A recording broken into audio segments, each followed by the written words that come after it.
Halo, assalamualaikum warahmatullahi wabarakatuh. Sahabat desa sekalian, jumpa kembali dengan saya di channel ini, Peduli Desa 87. Kali ini saya ingin menjelaskan tentang kalender Badan Permusyawaratan Desa di bulan September. Nah, sekarang sudah mau masuki akhir bulan Agustus dan akan menyambut bulan Desember. Nah, teman-teman sekalian, PPD khususnya di seluruh tanah air, kira-kira sudahkah Anda punya planning? Sudahkah Anda tahu kira-kira apa yang akan menjadi tugas Anda di bulan depan, di bulan September menurut undang-undang yang ada, khususnya Permendagri nomor 110 tahun 2016. Nah, berikut akan saya jelaskan ada 9 poin yang menjadi tugas dari Badan Permusyawaratan Desa di bulan September.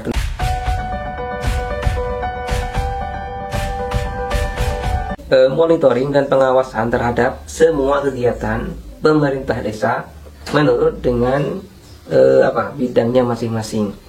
Nah, di tubuh BPD sendiri itu ada bidang-bidang, ada bidang khusus pembangunan, misalnya ada bidang khusus pemerintahan, misalnya. Itu tugasnya itu adalah melakukan monitoring dan pengawasan. Kita tahu bahwa di bulan Agustus ini biasanya pembangunan atau dana desa tahap 2 itu sudah selesai dilakukan. Jadi tinggal melakukan monitoring dan pengawasan terhadap hasil pembangunan yang telah dilakukan di tahap kedua. Nah, ini adalah tugas dari Badan Permusyawaratan Desa di bulan September. Jadi, bagaimana teman-teman sekalian, apakah Anda sudah melakukannya?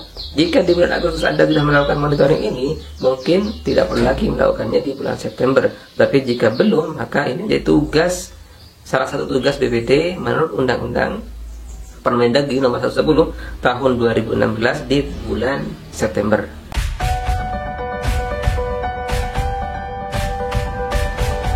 Kemudian yang kedua itu menjaring dan menyerap aspirasi masyarakat di masing-masing wilayah atau dusun sesuai dari domisili anggota BPD. Setiap anggota BPD itu adalah perwakilan dari wilayahnya, dari dusun masing-masing. Jadi setiap anggota BPD itu melakukan penyerapan aspirasi, penggalian aspirasi ke masyarakat. Kira-kira masyarakat ada aspirasi apa? Kemudian aspirasi itu ditampung, dikumpulkan dalam sebuah forum internal BPD untuk disampaikan kepada pemerintah desa. Ini adalah tugas Anda di bulan September.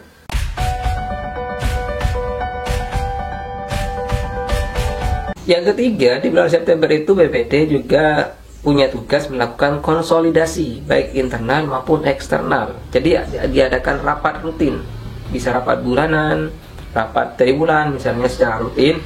Dan ini anggotanya pertama itu internal, kemudian bisa eksternal di bulan September.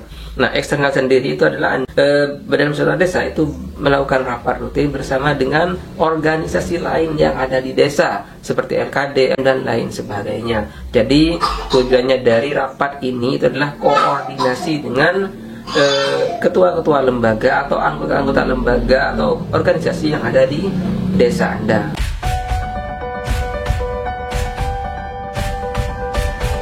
Yang keempat, mengadakan musyawarah pleno tentang persetujuan raperdes dengan catatan ini jika ada. Artinya, jika di bulan September ada rancangan peraturan desa yang akan disetujui, maka Anda perlu mengadakan yang namanya musyawarah pleno untuk melakukan untuk membahas raperdes tersebut.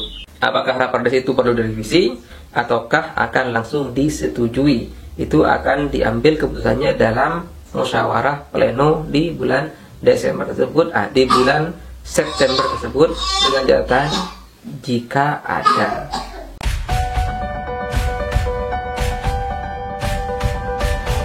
Yang kelima, musyawarah tentang pengambilan keputusan peraturan desa dengan catatan ini jika ada. Artinya jika yang keempat tadi ada, maka secara otomatis yang kelima ini juga ada, karena raperdes itu dibahas sebelum ditetapkannya sebuah perdes. Jadi tergantung kegiatan yang kelima ini itu bergantung pada kegiatan yang keempat.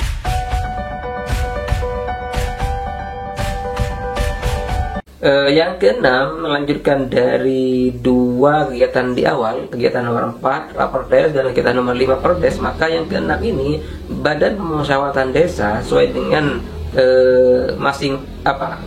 kekuasaan di wilayahnya masing-masing, di dusunnya masing-masing, maka punya tugas menyampaikan peraturan desa yang sudah ditetapkan itu kepada masyarakat.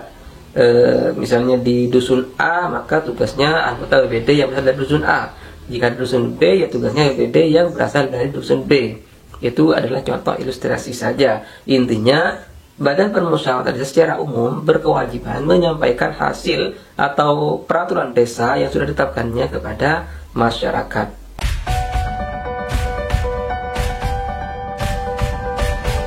Yang ketujuh, kegiatan ketatausahaan BPD ini dilakukan tiap bulan, jadi tidak ada hal yang baru lagi, dan mungkin di bulan September bisa dilakukan dan juga bisa tidak, karena ketatausahaan BPD itu selama ini saya mengamati BPD itu ada yang memang punya kantor tersendiri dan ada yang bahkan kantornya masih numpang, dan bahkan ada yang kantornya tidak ada, artinya tidak punya kantor, cuma datang ke balai desa ketika ada musyawarah, ketika ada kegiatan-kegiatan tertentu. Nah, ketatausahaan ini itu berkaitan dengan segala hal yang berhubungan dengan surat, kemudian pokoknya yang berkaitan dengan tata usaha lah. Jadi bisa dilakukan dan juga bisa.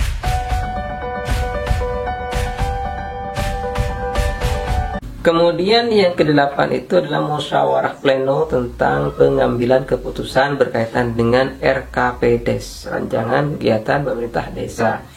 Nah, ini adalah tugas yang wajib dilakukan oleh Badan Permusyawaratan Desa. RKPD sendiri sebenarnya menurut jadwalnya itu sudah disusun atau dibuat oleh pemerintah desa sejak bulan Juli sampai Agustus sampai bulan ini. Nah, kemudian di bulan September itu dimusyawarahkan bersama dengan Badan Permusyawaratan Desa untuk kemudian dilanjutkan ke jenjang selanjutnya, yaitu Musrenbangdes. Tapi ini situasinya tidak saklek, artinya situasional, tergantung dari kebijakan masing-masing desa. Karena sampai saat ini memang sudah ada desa atau pemerintah desa yang taat dengan peraturan, yaitu sudah menyelesaikan RKPDes. Tetapi ada juga yang masih belum dan mungkin akan dilakukan di bulan depan atau bahkan bulan 10 RKPDesnya. Kita tidak pernah tahu desa Anda masuk yang seperti apa, atau yang apakah yang taat dengan aturan yang ada, ataukah yang selalu di akhir tahun RKPDesnya. Saya juga tidak pernah tahu, hanya Anda yang tahu sebagai Badan Permusyawaratan Desa. Dalam Permendagri nomor 114 tahun 2014 pasal 29 kalau tidak salah, nah, pengambilan keputusan terkait dengan RKPDes ini itu adalah batas maksimal atau terakhir bulan September. Ini menurut aturan yang ada, artinya bulan September itu adalah batas terakhirnya hal dilakukan persetujuan terhadap RKPDes oleh Badan Permusyawaratan Desa. Jadi inilah tugas BPD di bulan September yang menurut saya cukup vital dan urgent.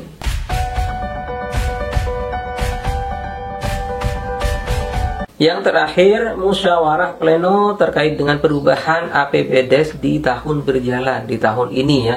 Itu jika ada perubahan APBDes, jika ada perubahan rencana pembangunan di desa yang sudah ditetapkan di APBDes, maka persetujuan atas perubahan tersebut itu dilakukan di bulan September ini. Karena mungkin saja berkaitan dengan akan turunnya dana desa di tahap ketiga. Jadi di bulan September tugas lain yang juga vital bagi teman-teman BPD itu adalah melakukan musyawarah terkait dengan pengambilan keputusan perubahan persetujuan perubahan APBDes tahun anggaran berjalan. Ini jika ada ya, jika tidak ada maka tidak perlu dilakukan.